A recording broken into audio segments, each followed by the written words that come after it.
Hello सांग माने जय Jagannath welcome to my new blog. वर्षा पागरे बोदी सेठी कौन कर देखा चलत बोदी एठी आस माछ कर देखते आमर एटा कि कह ए सैड्रे पाणिखिया माछ कह जाए आपण सैड्रे माछ को कौन कह जाए निश्चय कमेंट माध्यम जनइबे।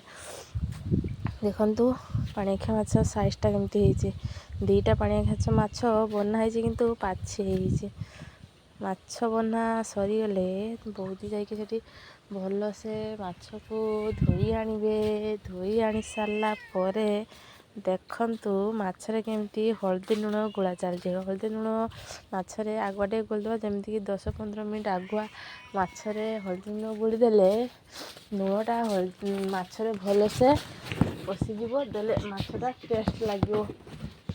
तापर देखंतु माछर लुकटा केमती देखो पूरा बड़ बड़ साइज या पूरी भल से लाल करके भाजदेवा कहीं कहले माने माछर टे कंटा अधिका थाए माछर ना से भल से भाजदेवा। आपण साइड्रे माछ को केमती रोषे करा जाए आमको भी रेसिपी शेयर करेंगे आमे भी सेमती रांधिकी खाइबा।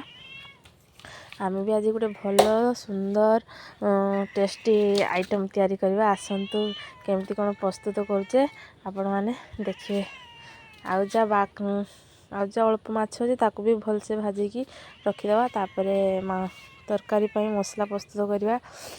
तेल आपण को माप अनुसार देवे कहीं कहले एवं सब हेल्थ कॉन्शियस अच्छी लोक मैंने सब कोलेस्ट्रॉल डर थाए तो तेल आपण हिसाब से देवे।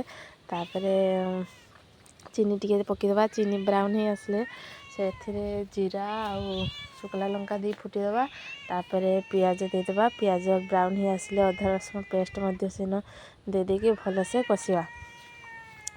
भल से कषि आसले अदा रसुण आ पियाजर कंचा स्मेल चलीगले ताकू आमे आ बेसिक मसला देदेवा जमती कि टमाटो प्यूरी लंका गुंड हलदी गुंड स्वाद अनुसार लुण गरम मसला आउ जीरा मसला आउ धनिया मसला सब गुंड देदेवे।